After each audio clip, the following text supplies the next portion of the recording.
Hi, പുതിയൊരു വീഡിയോയിലേക്ക് സ്വാഗതം. അപ്പോൾ നാളെ 27/11/2025 നമുക്ക് 2 കേസുകളാണ് ഹൈക്കോടതിയിൽ ഉള്ളത്. ഒന്നാമത്തെ കേസ് എന്ന് പറയുന്നത് ഇവർ പുതുതായി ഹൈക്കോടതിയിൽ കൊടുത്ത ഒരു കേസാണ്. ആ കേസ് നമ്മുടെ പ്രിയപ്പെട്ട ബാരിക്കയുടെ ഒരു വോയിസ് നോട്ട് വാട്സപ്പ് ഫോർവേഡ് കേൾക്കാനിടയായി. അതിൽ നിന്ന് മനസ്സിലാക്കുന്നത് ഇവർക്ക് കേരളത്തിലെ 14 ജില്ലകളിലും ഇപ്പോൾ കേസുകൾ നിലവിലുണ്ട്. അതൊക്കെ പല പല ഘട്ടത്തിലാണ് ഇപ്പോൾ അതിൻ്റെ അവസ്ഥ. ചിലതൊക്കെ അന്വേഷണം പൂർത്തിയായി, അതിൻ്റെ ട്രയൽ തുടങ്ങി. ചിലതിൻ്റെത് അന്വേഷണം നടന്നുകൊണ്ടിരിക്കുകയാണ്. അതിലെല്ലാം തന്നെ ഫോർമൽ അറസ്റ്റുകൾ നടന്നിട്ടുണ്ട്. അതുകൊണ്ട് ഇവരിപ്പോൾ ഓരോ ജില്ലയിലും പോയി ഓരോ കോടതിയിലും കയറി ഇറങ്ങി ജാമ്യം എടുത്തുകൊണ്ടിരിക്കുകയാണ്. ഇത് തട്ടിപ്പ് കമ്പനികളെ സംബന്ധിച്ചിടത്തോളം വലിയൊരു പ്രശ്നം തന്നെയാണ്.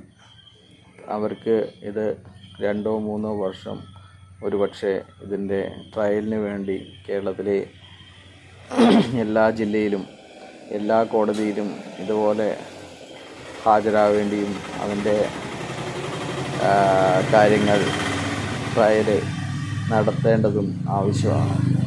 അതുകൊണ്ട് ഇവർ ഒരു പുതിയൊരു ഐഡിയ എടുത്തിരിക്കുകയാണ്. ഇവരുടെ കേസുകൾ എല്ലാം തന്നെ തൃശ്ശൂർ മാറ്റണം എന്നുള്ള കാര്യമാണെന്ന് തോന്നുന്നു ഇവർ കൊണ്ടുവന്നിരിക്കുന്നത്. അപ്പോൾ അതിനുവേണ്ടി ഇവർ എതിർകക്ഷികളാക്കിയ അതാണ് വളരെ ആശ്ചര്യകരം. ഇവർ എതിർകക്ഷി ആക്കിയിരിക്കുന്നത് പോലീസിനെയും കോമ്പറ്റൻ്റ് അതോറിറ്റിയും ഡിസ്ട്രിക്ട് കളക്ടറെയും ഒക്കെ ആക്കിയിട്ടുണ്ടെങ്കിൽ കൂടി അതിൽ ആക്കിയിരിക്കുന്നത് സേവ് ഹൈറിച്ച് ഫോറവും ഹൈറിച്ച് കമ്മ്യൂണിറ്റി റിവൈവൽ സൊസൈറ്റി ബാരിക്കയുടെയും മറ്റ് ഇതിനു വേണ്ടി നടക്കുന്ന ആൾക്കാരുടെയൊക്കെ ആണ് ഇവർ എതിർകക്ഷികളായിട്ട് വെച്ചിരിക്കുന്നത്. FIR ഇട്ട ആരും തന്നെ എതിർകക്ഷികളല്ല. അവർ സമ്മതിക്കും, ഓക്കെ ബാരിക്ക സമ്മതിക്കുന്നു, ഓക്കെ നമുക്കത് തൃശ്ശൂരേക്ക് മാറ്റാം. എന്നിട്ട് അപ്പോൾ ഈ കേസുകളെല്ലാം തന്നെ തൃശ്ശൂർ മാറ്റും. എന്നിട്ടാകുമ്പോൾ ഏതെങ്കിലും ഒരു വക്കീലിനെ വെച്ച് അവർക്ക് കാര്യം സാധിക്കാം എന്നാണ് ഇവർ വിചാരിക്കുന്നത്. എന്നാൽ അങ്ങനെ അത് വളരെ സാധ്യത കുറവാണ്. ഇത് വിവിധ ജില്ലകളിൽ നടന്നിരിക്കുന്ന കേസാണ്. സാക്ഷികൾ എല്ലാം തന്നെ വിവിധ ജില്ലകളിലാണ്. അത് സാക്ഷികളെ സംബന്ധിച്ചിടത്തോളം അവർക്കൊക്കെ തൃശ്ശൂർ വരാനും ഒക്കെ വളരെ ബുദ്ധിമുട്ടാണ്.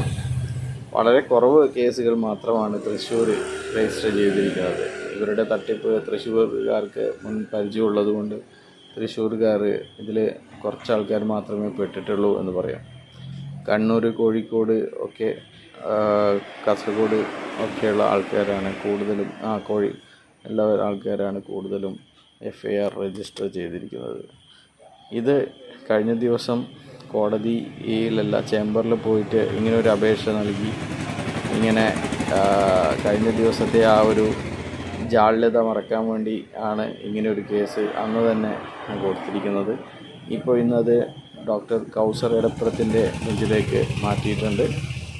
ഡോക്ടർ കൗസർ എടപ്പുറത്ത് അറിയാം, ഇവരുടെ ശ്രീനയുടെ ജാമ്യമൊക്കെ അനുവദിച്ച ജഡ്ജാണ്. കടുത്ത വ്യവസ്ഥകളോടെ ജാമ്യമൊക്കെ അനുവദിച്ച ജഡ്ജാണ് കൗസർ എടപ്പുറത്ത്.